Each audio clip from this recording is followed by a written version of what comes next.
ഷിരൂരിൽ മണ്ണിടിച്ചിലിൽ മരിച്ച അർജുന് കണ്ണീരോടെ വിട നൽകി ജന്മനാട്. രാവിലെ 9 മണിയോടെ വിലാപയാത്രയായി വീട്ടിലെത്തിച്ച മൃതദേഹത്തിൽ ആയിരക്കണക്കിന് ആളുകളാണ് അന്ത്യാഞ്ജലി അർപ്പിച്ചത്. അർജുന് യാത്രാമൊഴിയേകാൻ എത്തിയവരുടെ നിര 1 കിലോമീറ്ററിലധികം നീണ്ടു. വീടിനോട് ചേർന്നാണ് അർജുന് അന്ത്യവിശ്രമം ഒരുക്കിയത്. കർണാടക പോലീസിനൊപ്പം കാർവാർ MLA സതീഷ് കൃഷ്ണസെയിലും ഈശ്വർ മാൽപേയും മൃതദേഹത്തെ അനുഗമിച്ചു. ജില്ലാ അതിർത്തിയിൽ മന്ത്രി AK ശശീന്ദ്രന്റെയും KK രമ MLAയുടെയും നേതൃത്വത്തിൽ മൃതദേഹം ഏറ്റുവാങ്ങി.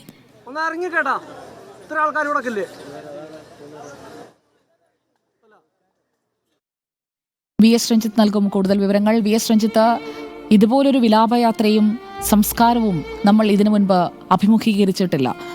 അർജുൻ എന്ന മനുഷ്യനെ അറിഞ്ഞവരും അറിയാത്തവരും ആ വീട്ടിലേക്ക് ഒഴുകിയെത്തുന്നതല്ലേ ഇന്നത്തെ വിലാപയാത്രയിലും സംസ്കാരവേളയിലും രഞ്ജിത്തും സംഘവും നേരിട്ട് കണ്ടത്?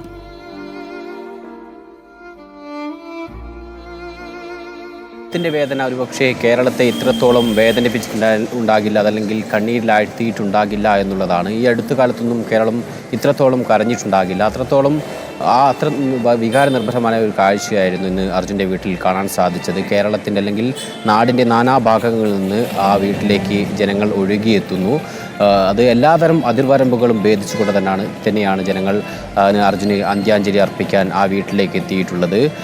നിരവധി ആളുകൾ, അതിൽ ഏത് രാഷ്ട്രീയമെന്നോ അല്ലെങ്കിൽ മതമെന്നോ ജാതിയെന്നോ അല്ലെങ്കിൽ അർജുനെ മുൻപരിചയമുണ്ടോ എന്നുള്ള പോലും പരിഗണിക്കപ്പെട്ടിട്ടില്ല. ആ രീതിയിൽ വലിയ രീതിയിൽ ഒരു ജനക്കൂട്ടം അല്ലെങ്കിൽ ജനങ്ങളുടെ ഒരു ഒഴുക്ക് അർജുൻ്റെ വീട്ടിലേക്ക് കാണാൻ സാധിച്ചു. അത് അർജുനെ എത്രത്തോളം ജനങ്ങൾ ഉൾക്കൊണ്ടു, അല്ലെങ്കിൽ ആ കുടുംബത്തിൻ്റെ വേദന എത്രത്തോളം ജനങ്ങൾ ഉൾക്കൊണ്ടു എന്നുള്ളത് തന്നെയാണ് വ്യക്തമാക്കിയിട്ടുള്ളത്. കാരണം അർജുൻ്റെ വിയോഗം അറിഞ്ഞത് മുതൽ തന്നെ കേരളം അല്ലെങ്കിൽ മലയാളികൾ ഒന്നടങ്കം ആ വാർത്തയ്ക്ക് പുറകെയായിരുന്നു. അർജുനെ എത്രയും വേഗം കണ്ടെത്തണം എന്നുള്ളത് വാർത്തകൾ TV ചാനലിലൂടെ പുറത്തു വന്നതിന് പിന്നാലെ തന്നെ അതിന് പുറകെ തന്നെ മലയാളികൾ ഒന്നടങ്കം ഉണ്ടായിരുന്നു. അതിൻ്റെ കൂടി ശ്രമഫലമായാണ് ഇത്തരത്തിൽ 72-ാം ദിവസം അർജുൻ്റെ മൃതശരീരം കണ്ടെത്തുന്നതും പിന്നീട് കഴിഞ്ഞ ദിവസമാണ് ഇന്നലെയാണ് അർജുൻ്റെ DNA പരിശോധന ഫലത്തിനു ശേഷം മൃതശരീരം ബന്ധുക്കൾക്ക് വിട്ടു നൽകുന്നത്. ഇന്ന് രാവിലെയാണ് മൃതശരീരം കോഴിക്കോട് ജില്ലയിലേക്ക് എത്തുന്നത്. ജില്ലാ അതിർത്തിയിൽ വെച്ച് മന്ത്രി AK ശശീന്ദ്രൻ മൃതശരീരത്തെ അനുഗമിച്ച് വരികയും പിന്നീട് വിലാപയാത്രയായി മൃതശരീരം അർജുൻ്റെ വീട്ടിലേക്ക് കൊണ്ടുവരികയുമാണ്. 8 മണിയോടുകൂടിയാണ് വിലാപയാത്ര ആരംഭിച്ചത്.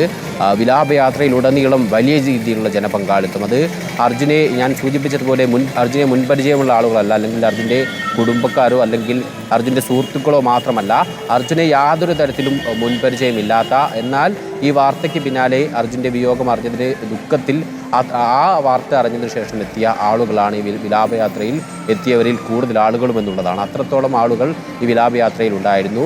9 മണിയോടുകൂടിയാണ് വിലാപയാത്ര അർജുൻ്റെ കണ്ണാടിക്കലിലെ വീട്ടിലേക്ക് എത്തുന്നത്. പിന്നീട് വീട്ടിനകത്ത് അടുത്ത ബന്ധുക്കൾക്ക് മാത്രമായി അല്പസമയം 1/2 മണിക്കൂറോളം കാണാൻ അന്ത്യാഞ്ജലി അർപ്പിക്കാൻ അനുവാദം നൽകി. ശേഷം പിന്നീട് 9:30 പൊതുദർശനവും ആരംഭിച്ചു.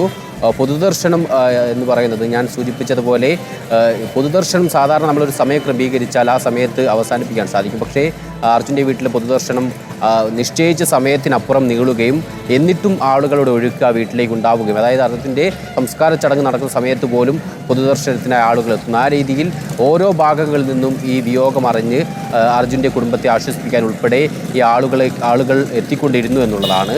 അത് വിവിധ രാഷ്ട്രീയ പാർട്ടികളുടെ നേതാക്കളുണ്ട്, മന്ത്രിമാരുണ്ട്, ഇതിനപ്പുറം സാധാരണക്കാരായ അർജുനെ യാതൊരു പരിചയമില്ലാത്ത ആളുകൾ ഉൾപ്പെടെ ആ രീതിയിലുള്ള ആളുകളാണ് ഈ പൊതുദർശനത്തിലേക്ക് എത്തിയിട്ടുള്ളത്. ഉച്ചയ്ക്ക് 1 മണിയോടുകൂടിയാണ് സംസ്കാര ചടങ്ങ്, 12 മണിക്ക് ശേഷമാണ് സംസ്കാര ചടങ്ങുകൾ നടന്നിട്ടുണ്ടായിരുന്നത്. അർജുൻ്റെ വീട്ടിൻ്റെ പുറകുവശത്ത് തന്നെയാണ് സംസ്കരിച്ചിട്ടുള്ളത്. ഓക്കെ, ശരത്താണ് വിവരങ്ങളുമായി നമുക്കൊപ്പം ചേർന്നത്. അർജുൻ്റെ സംസ്കാര ചടങ്ങുകൾ നിശ്ചയിച്ചതിലും 1 മണിക്കൂറോളം വൈകിയാണ് പൂർത്തിയായത്. ഇന്ന് വൈകുന്നേരം